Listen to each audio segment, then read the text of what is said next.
Dalam nama Bapa dan Putra dan Roh Kudus. Amin. Shalom saudara-saudari, selamat bertemu kembali melalui sentapan firman Tuhan hari ini, hari Minggu ke-14, 4 Julai 2021. Injil untuk renungan kita pada hari ini ialah Markus bab 6 ayat 1 hingga 6. Mari kita sama-sama dengarkan. Kemudian Yesus berangkat dari situ dan tiba di tempat asalnya, sedang murid-muridnya mengikuti dia. Pada hari Sabat, ia mulai mengajar di rumah ibadat, dan jemaat yang besar takjub ketika mendengar dia, dan mereka berkata, "Dari mana diperolehnya semuanya itu? Hikmat apa pulakah yang diberikan kepadanya? Dan mukjizat-mukjizat yang demikian bagaimanakah dapat diadakan oleh tangannya? Bukankah ia ini tukang kayu, anak Maria, saudara Yakobus, Yoses, Yudas, dan Simon? Dan bukankah saudara-saudaranya yang perempuan ada bersama kita?" Lalu mereka kecewa dan menolak dia.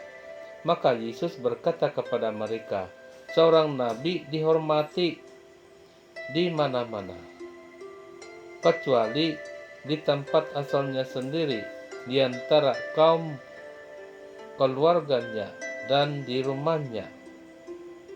Ia tidak dapat mengadakan satu mukjizat pun di sana, kecuali menyembuhkan beberapa orang sakit dengan meletakkan tangannya atas mereka." Ia merasa heran atas ketidakpercayaan mereka. Demikianlah Injil Tuhan. Terpujilah Kristus. Saudara-saudari, sebentar berlalu kita mendengar Yesus tidak mengadakan satu mukjizat pun di tempat asalnya sendiri karena ketidakpercayaan orang sekampung kepadanya. Yesus hanya menyembuhkan beberapa orang sakit dengan meletakkan tangannya atas mereka. Namun Yesus berjalan keliling dari desa ke desa sambil mengajar.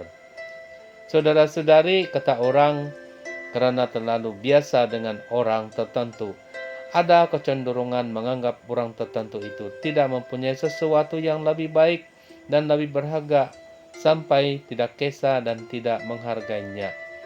Maka sumbangan terbaik dari seseorang tidak dapat dilihat, tidak dapat dinyatakan, dan yang sayang betul tidak dapat dinikmati, tidak dapat dialami kebaikan itu. Itulah sebabnya banyak yang baik yang hanya terpendam saja. Bayangkan saudara-saudari, ada yang memerlukan bantuan tetapi karena halangan kepercayaan, tentu saja keperluan itu tinggal keperluan, tidak dapat dipenuhi. Tetapi bagi yang rendah hati, yang terbuka akan sebarang kemungkinan baik dalam penanganan masalah, biarpun sedikit kemungkinan, dihargai dan diterima. Ada kesyukuran, ada kegembiraan, ada kebahagiaan karena menghargai kebaikan yang telah disumbangkan itu. Sayang betul saudara-saudari, dalam Injil itu kita dengar Yesus tidak mengadakan mukjizat karena ketidakpercayaan kepadanya. Di tempat-tempat yang lain Yesus mengadakan mukjizat karena orang percaya kepadanya. Bahkan di tempat lain lagi Yesus meyakinkan dengan perkataan seperti, "Ini menyatakan kemuliaan Tuhan, percaya saja."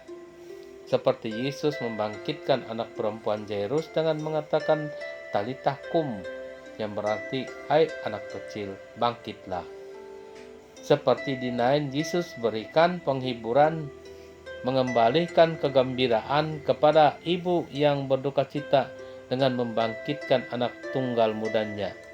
Yesus berikan penghiburan, Yesus berikan kegembiraan bila Yesus ambil tempat bagi orang-orang yang percaya kepadanya. Yesus berikan penyelamatan bagi yang takut, seperti bagi murid-muridnya dalam badai dan gelora laut. Yesus mengubah air menjadi anggur bagi yang kekurangan anggur. Yesus serba boleh untuk semua kebaikan bila Dia ambil alih keadaan. Yesus bukan hanya pemberi sumbangan terbaik, melainkan Raja atau sumber kebaikan karena Dia adalah Tuhan. Tapi Tuhan Yesus tidak memaksa. Hanya bagi orang yang sadar memerlukan Yesus yang bersukacita, mau menikmati kebaikan kehadirannya. Yesus boleh gunakan apa saja yang ada dalam hidup sebagai permulaan penyertaan mukjizatnya. Saya pikirkan begitulah maksud Yesus menggunakan air untuk dijadikan anggur. Seterusnya, air menjadi anggur adalah perumpamaan yang memberikan kebahagiaan dalam hidup. Saudara-saudari, bagi kita dan untuk kita, perlu juga ada kepercayaan kepada sesama, agar Tuhan membantu mengadakan mukjizat kecil-kecilan dalam community kita, dalam keluarga, dalam KKD, dalam gereja, dalam paroki, dan dalam masyarakat dan negara kita. Semoga mukjizat penghapusan penyakit COVID-19 terjadi melalui berkat perlindungan Tuhan dan keupayaan dalam kebersamaan kita menangani masalah ini. Dalam nama Bapa dan Putra dan Roh Kudus. Amin.